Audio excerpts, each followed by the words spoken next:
From United Nations headquarters in New York, this is World Chronicle. World Chronicle, a spontaneous, unrehearsed, unedited interview with a senior official whose work is concerned with the developing nations of the world. Today's guest, attending a special session of the United Nations, is the President of the People's Republic of Bangladesh, Ziaur Rahman. I hope that the food aid by other countries will not be affected as a result of this. This is the time where we need support because we are trying to pick up and stand on our feet, and this is the time that our friendly countries got to come forward and give us a helping hand. In a moment, additional views, opinions and answers to reporters' questions from today's guest on World Chronicle, which is presented by United Nations Radio and Television in cooperation with the UN's Division for Economic and Social Information. Here now is the programme host, news correspondent of the British Broadcasting Corporation, Brian E. Saxton. Hello and welcome back to another edition of World Chronicle. And here at United Nations headquarters in New York today to interview our guest are three news correspondents. Brennan Jones, correspondent for Interpress Service, the Third World News Agency, Peggy Wilkins of the International Staff of the Wall Street Journal, and Prem Shankar Yar, editor, Financial Express, New Delhi. Our guest today, Ziaur Rahman, the President of Bangladesh, was born in 1936. He became a professional soldier at the age of 17 when he joined the army of Pakistan. In 1971, General Ziaur Rahman led the uprising against Pakistan, which resulted in the independence of East Pakistan and the establishment of the People's Republic of Bangladesh. Following the change of government in 1975, Ziaur Rahman was appointed deputy and later became chief martial law administrator of Bangladesh. In 1978, Bangladesh held its first ever presidential election, and Ziaur Rahman was elected to office by defeating his nearest rival by some 11 million votes. President Ziaur, we're delighted to have you on this edition of World Chronicle, and here with our first question for you is Mr. Yar of the Financial Express in New Delhi. Mr. President, the question I have to ask you today concerns your statement this morning to the General Assembly, where, if you'll pardon me using the phrase, you dropped a small bombshell as far as the Group of 77 were concerned. In fact, someone listening to you said that it's rather like the chap who told the king that he had no clothes on. I'm referring, of course, to your suggestion that the OPEC countries should cut the price of oil to the developing countries by 50%. Now, from what I've been seeing, a number of people have this very much on their minds, but the Group of 77 were rather hoping, to keep this within the ECDC, the Economic Cooperation for Developing Countries, and not to air it here. Now, what were your reasons for doing this, and how have you been received? Well, that's for you to judge how I have been received as far as this is concerned. But countries like ours, the least developed countries, are really badly affected as a result of the general inflation all over the world and the rise in oil price. On the one hand, we are paying far too much price for oil, and on the other hand, we are having to get from the developed countries finished products at higher and higher price. So on the one hand, we are having to pay a much higher bill for oil, and on the other hand, we are having to pay much higher bill for imported products. This has put us off very badly.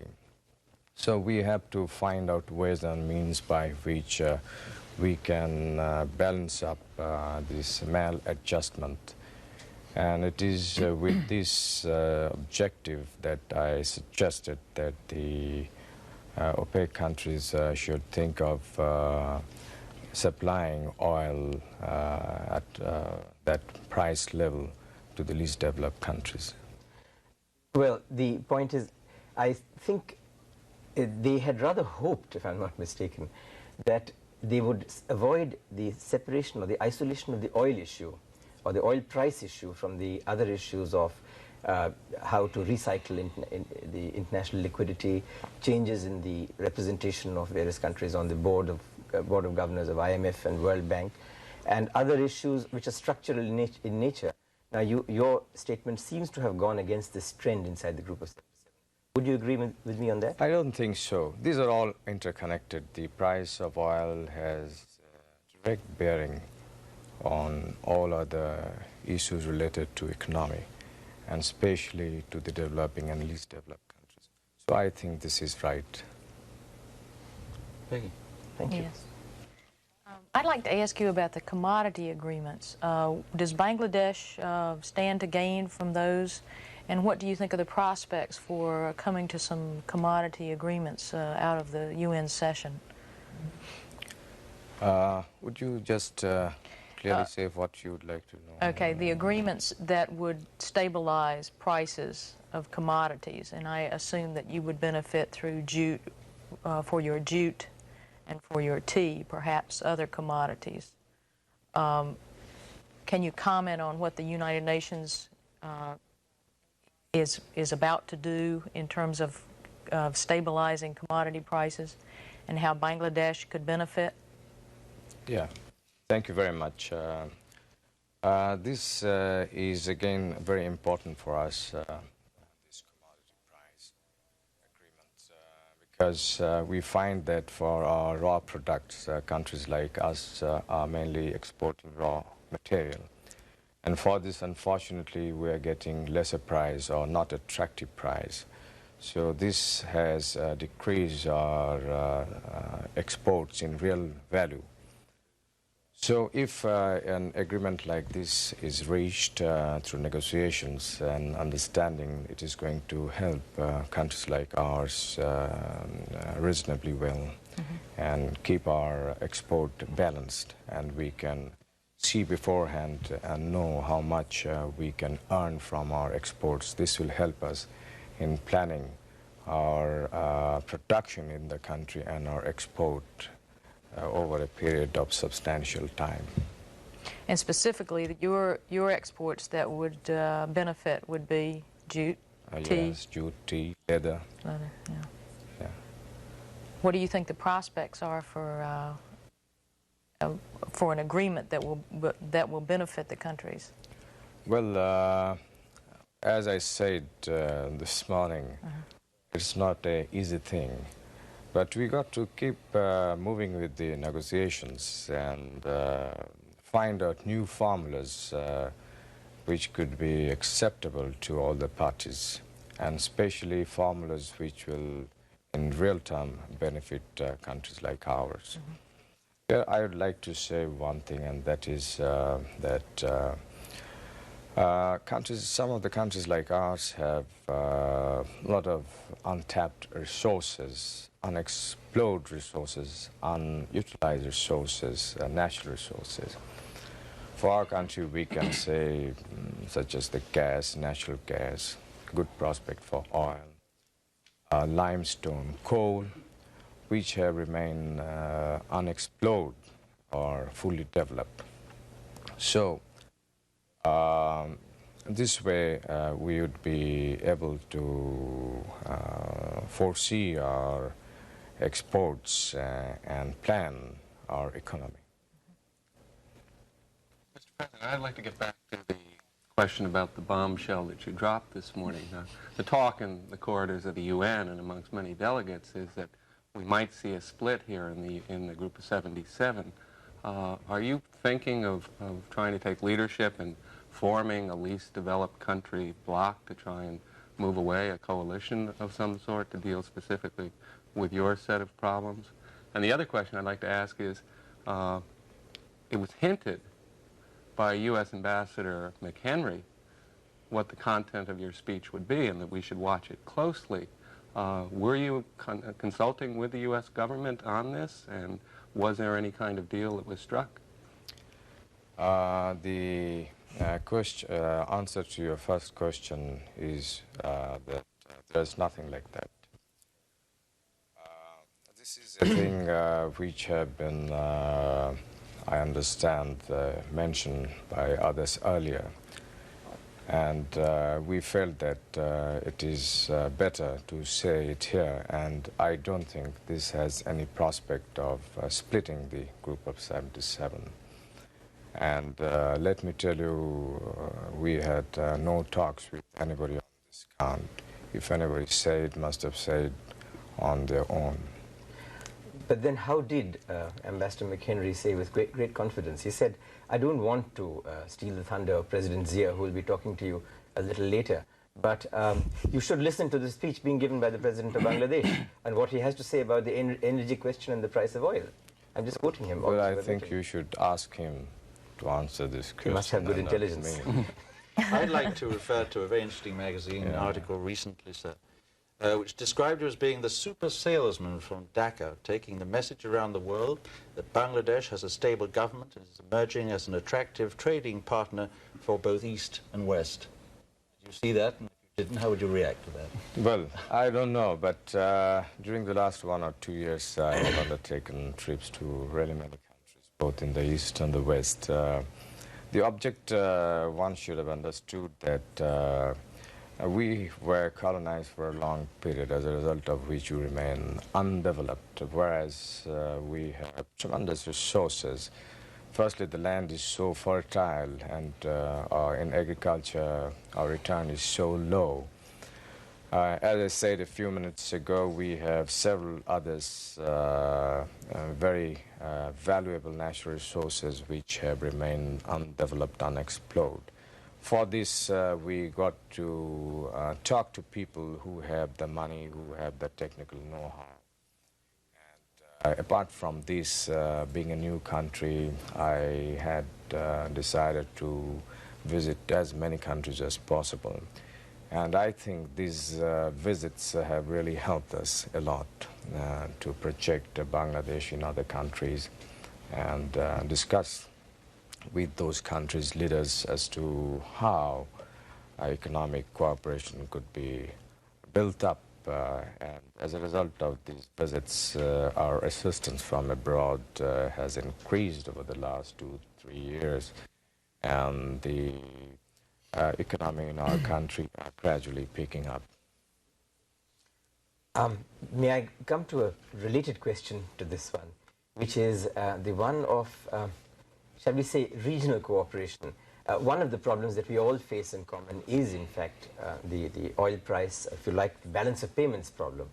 And it seems to me that the best thing what we possibly do is try and, the countries most affected, least developed, most seriously affected, doesn't really matter which, that we should try and buy as much from each other and possibly try for better terms.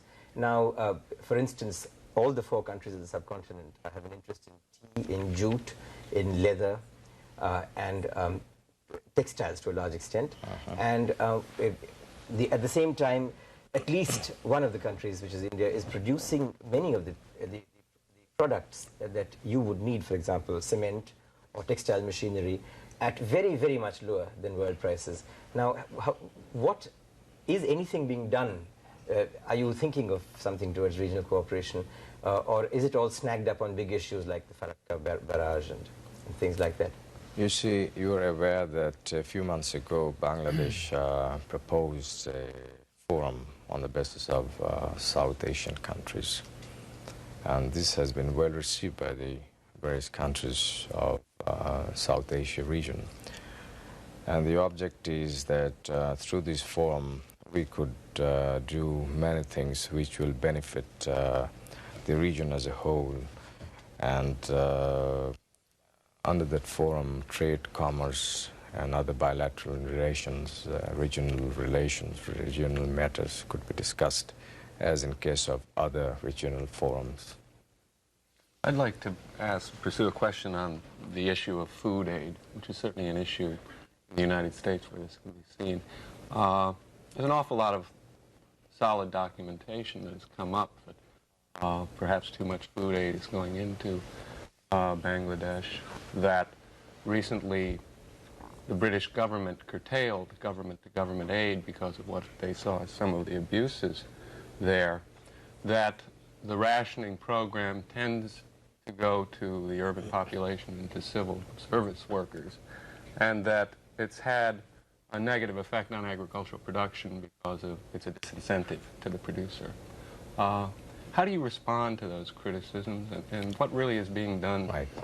Change? Let me tell you that up to 1950, our country then, East Pakistan, was self-sufficient in food. And thereafter, till recently, the the agriculture sector, not much was done. As a result, with the growth of the population, the requirement of the food went up, but the food production remained low. Now, we have rationing system in our country which is coming over since a long period. Now, the object of our government is to gradually get rid of this rationing system, which is mainly concentrated in the urban areas, but we are trying to sort of distribute more and more in the rural areas. And lately we have started open market operation, whereby at a certain price we sell out in the markets rice and wheat to keep the market price steady. At the same time, we have undertaken special measures to procure a lot of food grains, and right now we have 1.2 million roughly food stock with the government. We are giving a lot of encouragement to the farmers by price support, and in future we are going to do a lot more. The object is ourselves to become self-sufficient in food so that we don't have to get really food from abroad. It's not a good thing. But realistically, you are going to need additional food aid for the next several years. And what is the impact of the British government curtailment? I'm coming to that point. Let me tell you that we shall be self-sufficient in food earlier than anybody thinks, and we have taken certain measures on that count, and we are beginning to get the results. As far as... When do you expect food self-sufficiency?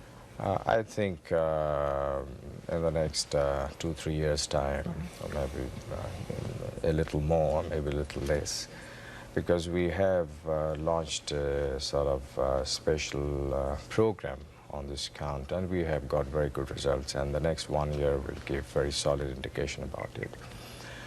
Our objective is not to become self-sufficient alone, but we are going for doubling food production in the next 5-6 years' time from now. For this, we are mobilizing the people to take to voluntary works for re-excavating the silted-up canals and rivers with a view to doing irrigation, bringing more and more land under irrigation. And in the last winter, we did massive work on this count, and through voluntary means we brought more than 600,000 acres of land under irrigation, virtually at no cost. And next winter, which is our dry season, we are going to undertake 3 times more than this work. That means we will try about 1.5 million acres to be brought additional under irrigation by unconventional method. So this is a great effort that is coming up in our country, and I hope this question will not arise very much in the near future. And do you think the British action will affect well, the U.S. Food aid program? Britain has reduced the food aid as compared to before because of certain other reasons also.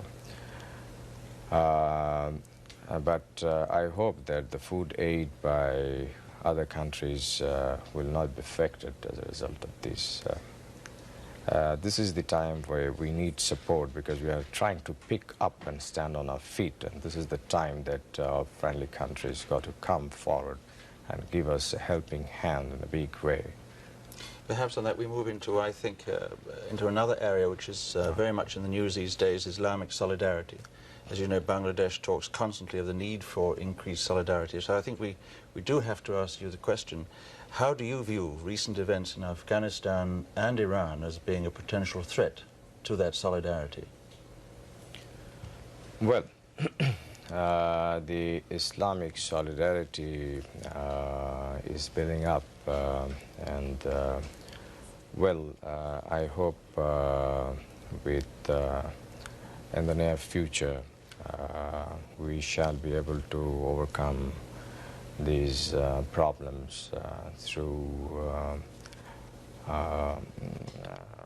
various measures, and I strongly feel that the Islamic solidarity is going to become stronger and stronger in future. But does the present situation in those 2 specific countries right now concern you deeply? It does concern, but I don't think Islamic solidarity as such is affected as a result of these two. May I ask you something on this? The Islamic bomb, the nuclear bomb being so-called constructed in Pakistan, how do you feel about this? I would be rather ambivalent about this. Here's a country that you fought to liberate yourself from a few years ago, and which is building a bomb, which is allegedly an Islamic bomb, and you were most certainly a part of the Islamic group of countries. Well, what would you feel about this? Well, I know as much as you know, and I understand that they're not making any bomb. Well, I hope that's so, sir. You This have is better information. But this question of Islam, which you know is very high in everybody's minds these days, that Islam is in the throes of some kind of renaissance, some change. And there's been an unusually strong emphasis being placed on Islamic solidarity. We're back to this continuous phrase which keeps making the headlines. Isn't there the danger perhaps that this kind of policy might be regarded as a sort of isolationist policy? From what? From getting away to that old Islamic concept of greater cooperation and contact between nations? I don't think this will affect that.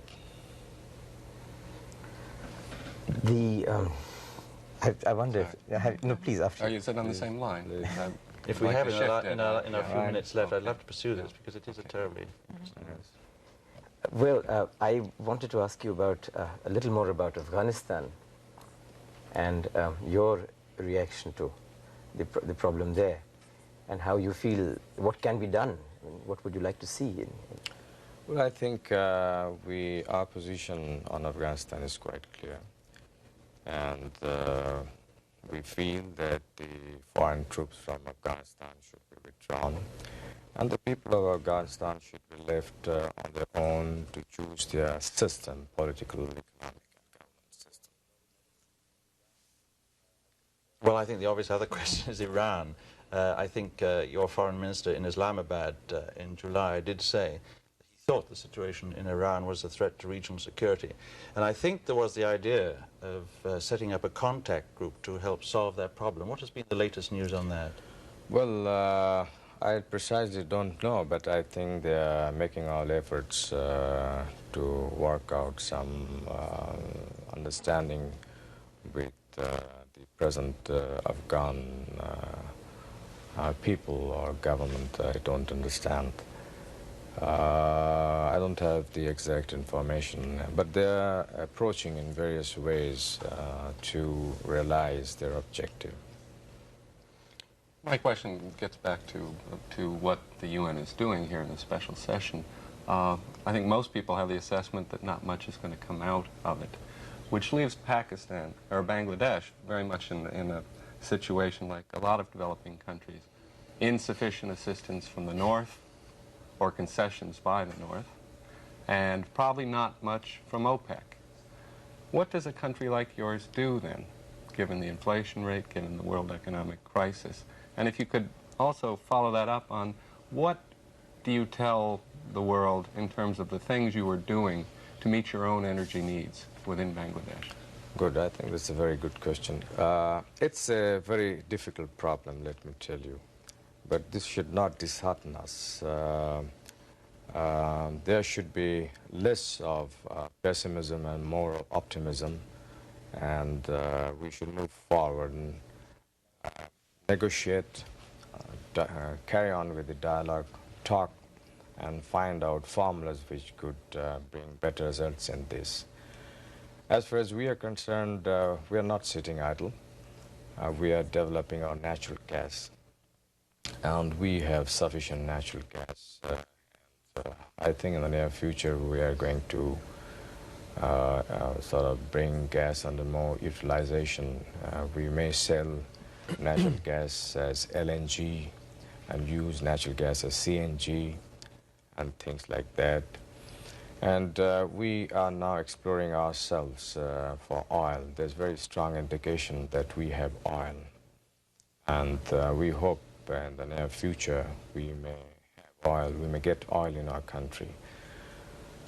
Then we have a huge reserve of coal in the northern areas of our country. and we're going to sort of exploit this coal mine. And we're working also on other form of energies to meet our present requirement and also the future requirement. But as time is passing, our own energy requirement is also increasing. So coming around that we got to do something so that the least developed countries do not come under so heavy pressure as a result of the increase in the price of oil. Because we really don't have the means to buy oil at such high rates, yet we need oil for our development. Is the oil deposits that you have indications of, are they anywhere near this line of demarcation of the continental shelf with India? Because there are some people, perhaps not well-wishers of either India or Bangladesh, who would like to see a kind of dispute coming up on this. I find your questions are one track, however. You see, we are looking for oil on the land. And we have brought now our own rigs, and in a few months' time we would be drilling for oil on the land. Mr. President, I'm afraid that's all the time we have today, which is a great pity. The clock always beats us. President Ziaur, we have to close the show, but we want to thank you for being with us today to answer our questions on this edition of World Chronicle.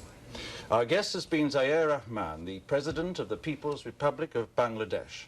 President Rahman, here to attend a special session of the United Nations General Assembly, was interviewed here at UN headquarters in New York by Brennan Jones, correspondent for Interpress Service, the Third World News Agency, Peggy Wilkins of the International Staff of the Wall Street Journal, and Prem Shankar Jha, editor of the Financial Express of New Delhi. And I'm Brian Saxton, thanking you for being with us and hoping you'll join us again for the next edition of World Chronicle.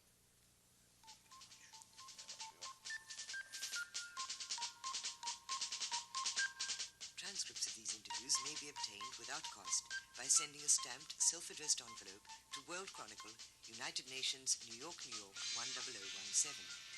World Chronicle is broadcast in developing and developed nations worldwide and features senior officials whose work is concerned with the developing nations of the world, in spontaneous, unrehearsed, unedited interviews conducted by reporters from press, radio, and television. World Chronicle is a public affairs presentation of this station. It is produced by United Nations Radio and Television in cooperation with the UN's Division for Economic and Social Information. This is Tina Jorgensen speaking.